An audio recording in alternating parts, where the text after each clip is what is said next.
Our guest today is Mitch Welin. Mitch has joined us before, and he is the CEO of ComRes, a company in our local area at Deerfield Beach. How are you, Mitch? Welcome back. I'm great. Hey, Claire, how are you? Excellent, thank you. So I thought today we'd pick your brain a little bit about the hiring process within your company. Sure. Obviously, we put out ads from time to time. We screen the ads and, we decide to call some people back, but we do most of our emphasis on the actual interview. We do a phone interview typically first, and then we do if we're satisfied, then we kind of do an on-site interview. So a lot of ours has to do with kind of measuring those people against what we call our core values. We use an EOS traction model of running our company. And part of that is we've developed these 4 or 5 core values that are characteristics of the people that work here. These characteristics or core values aren't what we want to be. They actually are kind of what we are. And so we try to ask questions to find out if people fit those core values. So a long time ago, for example, one of our core values is customer service oriented.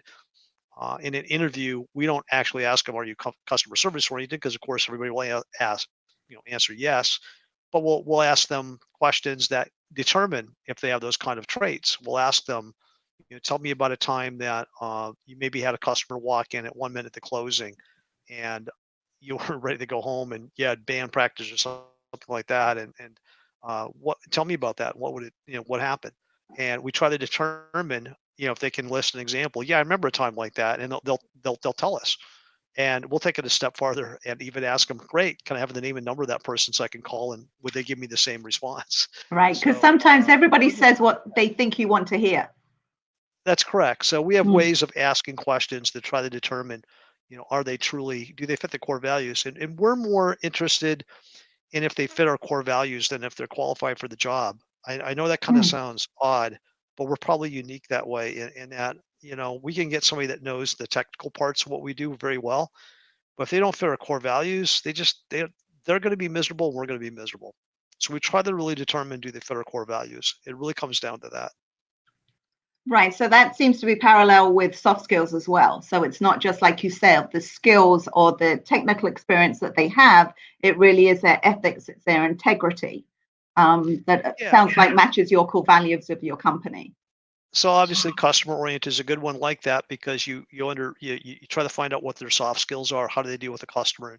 And if they're younger or newer to the service, then we'll try to ask some questions about how they handle certain situations, because again, it's one thing if they know the technical job, but how do they handle a customer? We might try to create a situation where they have to kind of imagine they're in front of a customer and say, how do you handle this, in a retail environment? How would you handle this if you're talking with an upset customer?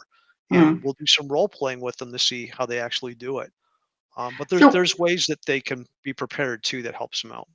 So what is probably the timeline between the initial contact by phone to actually the time that they are hired? What timeline is that? For us, it's usually, we're a little bit different. So it could be a couple of weeks. For, more junior jobs, it would be a lot quicker. Like when we've hired admins before, it can be like a day or two. But the technical ones, typically you're trying to interview as many people as you can, check resumes really quick, really diligently, and try to determine if they're the best fit. But yeah, if it's something you really want, we try to do it very quickly. So you talked a little bit about internships. Is that something that you offer within your company as well? We have the internships get a little tricky. We've tried to do that before. Most of our jobs that we have available are in the construction side, and they require people to be 18. So they have to be 18 to be able to do that. But that type of work is very, very difficult to do.